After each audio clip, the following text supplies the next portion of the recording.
ಹೇಳಿದೆ ಈ ಪಂಚರತ್ನ ಯೋಜನೆಗಳನ್ನು ಈ ರಾಜ್ಯದಲ್ಲಿ ಅನುಷ್ಠಾನಕ್ಕೆ ತರಲಿಕ್ಕೆ 5 ವರ್ಷದ ಸರ್ಕಾರವನ್ನು ನನ್ನ ಕೈ ಕೊಡಿ ಎಂದು ಜನತೆ ಕೊಡಲಿಲ್ಲ ನನಗೆ. ಆ 5 ಕಾರ್ಯಕ್ರಮಗಳು ಇವತ್ತು ರಾಜ್ಯದ ಅಭಿವೃದ್ಧಿಗೆ ಪೂರಕವಂಥ ಕಾರ್ಯಕ್ರಮಗಳಿತ್ತು. ಪ್ರತಿ ಕುಟುಂಬದ ಮಕ್ಕಳಿಗೆ ಸಂಪೂರ್ಣವಾಗಿ ಉಚಿತವಾದಂಥ ಶಿಕ್ಷಣವನ್ನು ಕೊಡಬೇಕು ಅನ್ನೋದು ನನ್ನ ಕಾರ್ಯಕ್ರಮ. ಪ್ರತಿ ಕುಟುಂಬದ ಯಾವುದಾದ್ರೂ ಒಂದು ರೀತಿಯ ಆರೋಗ್ಯದ ತೊಂದರೆಗೆ ಒಳಗಾದಾಗ ಅದು 30 ಲಕ್ಷ ಇರಲಿ 40 ಲಕ್ಷ ರೂಪಾಯಿ ವೆಚ್ಚ ಇರಲಿ, ಸರ್ಕಾರವೇ ಅದನ್ನು ಸಂಪೂರ್ಣವಾಗಿ ಆ ಬಡ ಕುಟುಂಬಗಳಿಗೆ ನೆರವನ್ನು ಕೊಡ್ತಕ್ಕಂಥ ಕಾರ್ಯಕ್ರಮ ಆ ಪಂಚರತ್ನದಲ್ಲಿಟ್ಟಿದ್ದೆ. ನನ್ನ ರೈತರು ಸ್ವಾಭಿಮಾನದಿಂದ ಬದುಕಲಿಕ್ಕೆ ಹಲವಾರು ಯೋಜನೆಗಳನ್ನು ಆ ಪಂಚರತ್ನ ಕಾರ್ಯಕ್ರಮದಲ್ಲಿಟ್ಟಿದ್ದೆ. ಇವತ್ತು ನಾನು BJP ಜೊತೆ ಮೈತ್ರಿ ಮಾಡಿರ್ತಕ್ಕಂಥದ್ದು ಈ ನನ್ನ ಯೋಜನೆಗಳನ್ನು ತರಲಿಕ್ಕೆ ನನಗೆ ಬರೀ ವೇದಿಕೆ ಮೇಲೆ ಭಾಷಣ ಮಾಡಿದ್ರೆ ಸಾಧ್ಯ ಇಲ್ಲ. ನಮ್ಮ ಪಕ್ಷ ಇವತ್ತು ಸ್ವತಂತ್ರವಾಗಿ ಅಧಿಕಾರಕ್ಕೆ ಬರಲಿಕ್ಕೆ ಸಾಧ್ಯ ಇಲ್ಲ. ಇದೆಲ್ಲವನ್ನು ಲೆಕ್ಕಾಚಾರ ಮಾಡಿ ಇವತ್ತು ದೇಶದಲ್ಲಿ ನರೇಂದ್ರ ಮೋದಿ ಅವರು ಪ್ರಧಾನಮಂತ್ರಿ ಆಗ್ತಕ್ಕಂಥದ್ದನ್ನು ಇಡೀ ದೇಶ. ಜಗದೀಶ್ ಚಿಯಾ ಬೆಳೆದು ಕ್ವಿಂಟಾಲ್ಗೆ 30,000 ಆದಾಯ ಗಳಿಸ್ತಿದ್ದಾರೆ. ನೀವು ಕೂಡ ಅವರಿಂದ ಕಲಿಬೇಕಾ? ಅವ್ರ ಜೊತೆ ವಿಡಿಯೋ ಕಾಲ್ನಲ್ಲಿ ಮಾತಾಡಬೇಕಾ? ಈಗಲೇ ಫ್ರೀಡಮ್ ಆ್ಯಪ್ ಡೌನ್ಲೋಡ್ ಮಾಡಿ. ದೇಶದ ಜನ ಇವತ್ತೇನು ಹೇಳ್ತಾ ಇದ್ದಾರೆ, ನರೇಂದ್ರ ಮೋದಿ ಅವರು ಪ್ರಧಾನಮಂತ್ರಿಗಳಾಗ್ತಾರೆ ಅಂತ ಹೇಳಿ. ಅದರ ಹಿನ್ನೆಲೆಯಲ್ಲಿ ಅವರ ಜೊತೆ ಸಂಬಂಧ ಏನು ಮಾಡಿದ್ದೇನೆ, ಇವತ್ತು ಈ ರಾಜ್ಯದ ಅಭಿವೃದ್ಧಿಗೆ ಪೂರಕವಾದಂಥ ಕಾರ್ಯಕ್ರಮವನ್ನು ತರಲಿಕ್ಕೆ ಇವತ್ತು BJP ಜೊತೆ ನಾನು ಕೈ ಜೋಡಿಸಿರ್ತಕ್ಕಂಥದ್ದು. ನನ್ನ ರೈತರ ಬಗ್ಗೆ, ನಮ್ಮ ಯುವಕರ ಬಗ್ಗೆ, ನಮ್ಮ ತಾಯಂದರ ಬಗ್ಗೆ ಹಲವಾರು ರೀತಿಯ ಆರ್ಥಿಕ ಕಾರ್ಯಕ್ರಮಗಳನ್ನು ಅನುಷ್ಠಾನಕ್ಕೆ ತಂದು ನೀವು ಬೇಡ್ತಕ್ಕಂಥ ಪ್ರಶ್ನೆ 77 ವರ್ಷವಾದರೂ ಸರ್ಕಾರ ಏನಾದರೂ ಕೊಡುತ್ತಾ ಅಂತಕ್ಕಂಥದ್ದನ್ನು ಬೇಡ್ತಕ್ಕಂಥದ್ದೇನಿದೆ, ಇದನ್ನು ಸಂಪೂರ್ಣವಾಗಿ ತೆಗೆದುಹಾಕಿ ನಿಮ್ಮಗಳಿಗೆ ಯಾರಾದರೂ ಕಷ್ಟ ಅಂದಾಗ ಕೈ ಎತ್ತಿ ನೀವು ಕೊಡ್ತಕ್ಕಂಥ ಶಕ್ತಿ ನಿಮ್ಮಗಳಿಗೆ ತಂದು ಕೊಡಬೇಕು ಅಂತಕ್ಕಂಥದ್ದು ನಮ್ಮ ಕಾರ್ಯಕ್ರಮ.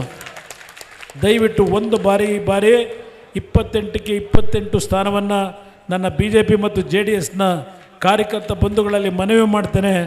ಈ ಬಾರಿ ಅತ್ಯಂತ ಹೆಚ್ಚಿನ ಬಹುಮತದಲ್ಲಿ ನಮ್ಮ ಸುಧಾಕರ್ ಅವರೇನು ಕ್ರಿಯಾಶೀಲರು, ಯುವಕರು, ಎಲ್ಲ ರೀತಿಯ ಒಂದು ಪ್ರಜ್ಞಾವಂತ ಒಂದು ಕೆಲಸವನ್ನು ಮಾಡ್ತಕ್ಕಂಥ ಶಕ್ತಿಯನ್ನು ಹೊಂದಿದ್ದಾರೆ. ಯುವಕರಾಗಿ ಅವರು ಕ್ರಿಯಾಶೀಲರಿದ್ದಾರೆ. ನಾಡಿನ ಅಭಿವೃದ್ಧಿಗೆ ಅವರಿಂದ ಉತ್ತಮವಾದಂಥ ಕಾರ್ಯವನ್ನು ನಿರೀಕ್ಷೆ ಮಾಡ್ತಕ್ಕಂಥದ್ದೇನಿದೆ ಅವರನ್ನು ತಾವು ಇವತ್ತು ಆಯ್ಕೆ ಮಾಡಿ ಕಳಿಸಿ.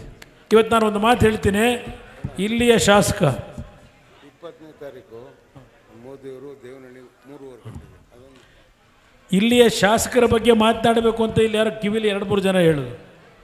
ಆ ಶಾಸಕ ನಿಮ್ಮ ಅಭಿವೃದ್ಧಿಗೆ ಇಲ್ಲಿ ಶಾಸಕನಾಗಿ ಬಂದಿಲ್ಲ. ಅಲ್ಲಿ ಯಶವಂತಪುರದಲ್ಲಿ ಯಾವ್ಯಾವ ಬೆಟ್ಟ ಗುಡ್ಡಗಳು ಕೆಲಸ ಮಾಡದೆ ಲೂಟಿ ಹೊಡೆದು, ಸರ್ಕಾರದ ದುಡ್ಡು ಲೂಟಿ ಹೊಡೆದು, ಇವತ್ತು ಆನೆಕಲ್ಲಲ್ಲಿ ಏನು ಅಭಿವೃದ್ಧಿ ಹೆಸರಿನಲ್ಲಿ ಯಾವ ಕೆಲಸ ಮಾಡದೆ ಲೂಟಿ ಹೊಡೆದು ಆ ಪಾಪದ ಹಣವನ್ನು ಇಲ್ಲಿ ತಂದು ಹಂಚೋದಷ್ಟೇ ಅಲ್ಲ, ಮಾಡಲಿಕ್ಕೆ ಓಟ್ ಹಾಕ್ಸ್ಕೊಳ್ಳಿಕ್ಕೆ ಅವರ ಧಮಕಿ ಇದೆಯಲ್ಲ, ಆ ಧಮಕಿಗೆ ಹೆದರಬೇಡಿ. ಈ ಚುನಾವಣೆ ಮುಗಿದ ಮೇಲೆ ಇವ್ರ ಧಮಕಿ ಎಲ್ಲ ನಡೆಯೋದಿಲ್ಲ ಇಲ್ಲಿ ರಾಜ್ಯದಲ್ಲಿ. ಎಷ್ಟು ದಿನ ಪೊಲೀಸ್ನವ್ರನ್ನ ಇಟ್ಕೊಂಡು ನಿಮಗೆ ಎದುರಿಸ್ತಾರೆ? ನಾವು ಕಾಣದೇ ಇರೋ ಪೊಲೀಸ್ನರ ಇವತ್ತು ಇಲ್ಲಿರ್ತಾರೆ, ನಾಳೆ ಈ ಕಡೆಗೆ ಓಡು ಬರ್ತಾರೆ.